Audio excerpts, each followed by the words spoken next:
जैसे सभी कहते हैं और आप भी कहते हैं जी कि जो अपने जो वर्तमान जीवन में जो सुख दुख है जी। अपने पूर्व कर्मों के हिसाब से हैं जी। और जो पूर्व कर्मों पे सुख दुख है उससे पूर्व कर्मों में है। जी। तो जो इस सृष्टि में जो सबसे पहले जन्म हुआ होगा जी।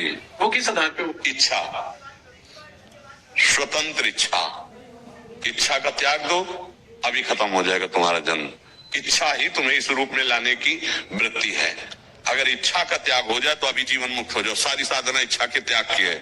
वेद कहता है एकोहम बहुश्यामः, मैं एक बहुत रूपों में हो जाऊं।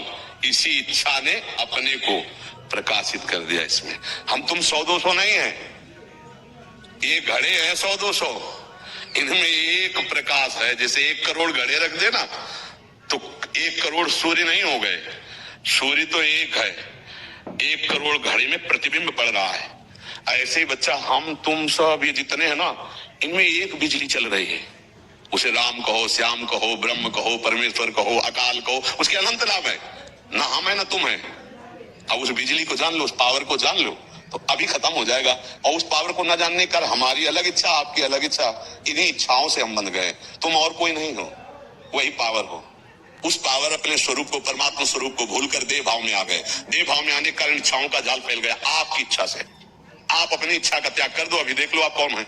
इच्छा नहीं होनी चाहिए, न सोचती न कांक्षती, तो ब्रह्म भूता प्रसन्न आत्मा। इसी बात की साधना की जाती बच्चा, इच्छा त्याग की।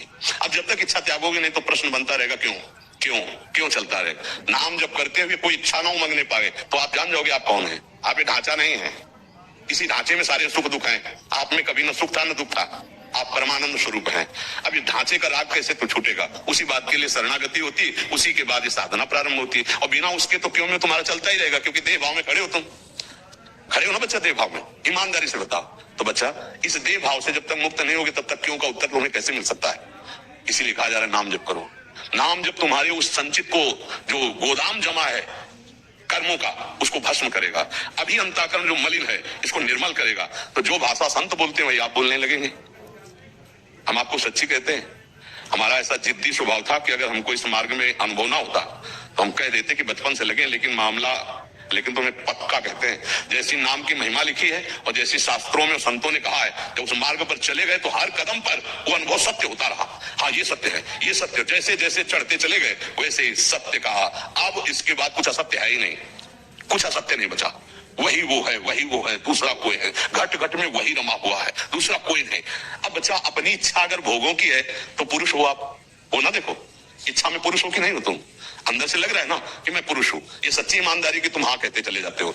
अगर यही शरीर की इच्छा खत्म हो जाए तुम्हारी कि मैं पुरुष स्त्री नहीं हूं, मैं आत्म स्वरूप हूं, अब आपकी मांग क्या है। क्योंकि भूख इसकी मांग है, प्यास इसकी मांग है, नींद इसकी मांग है, जनेंद्री के भोग की इसकी मांग है, नेत्रेंद्री, कर्णेंद्री, जितनी भी इंद्रियां सब ये माया का विलास। आप उसके दृष्टा, आपको क्या अनुभूत है, आपको कौन सा दुख छू रहा है, कौन सा सुख। अब बिना ज्ञान के बच्चा तो हमारी पशुवत बुद्धि बनी रहेगी और दुख की परंपरा चलती रहेगी। ये दुख ऐसा समझो बच्चा जैसे स्वप्न में हम सो रहे हैं, हमने देखा कि हमें कोई पकड़ लिया और चाकू से मार रहा है। अब आप कैसे बचा सकते हो। उसके आसपास अंगरक्षक खड़े कर दो, सब राइफल लिए खड़े, बचाया जा सकता है नहीं। अगर उसको दुख से बचाना है तो एक उपाय, उसको जगा दो। जीव ही जगेगा तो ना कोई बंधन था, ना कोई चाकू मार रहा था, ना। तो बच्चा बिल्कुल ऐसे ही हम इस समय अज्ञान में स्थित है। यदि हमको ये पता है कि शरीर में हूं, ये घोर अज्ञान है। उमा कहो मैं अनुभव अपना, सत हरि भजन और जगत सब सपना। अगर आप साधना नहीं करोगे तो आप कितने भी प्रश्न करते जाओ, उत्तर मिलते जाए, बिल्कुल नहीं समझ पाओगे। इसके लिए साधना की। पूज्य राधा बाबा से जब कोई प्रश्न करता था, पूछते थे कितने लाख नाम जप करते हो, तो जब उत्तर देता था इतना, तो बोले इतना हमारी तरफ से 1 महीना जप के आओ, फिर हम तुम्हें उत्तर देंगे। क्योंकि जब तक आपके अंदर पात्रता नहीं होगी तो आप समझ नहीं पाओगे। इसलिए बच्चा तुम ही वो हो जिसकी खोज करनी है।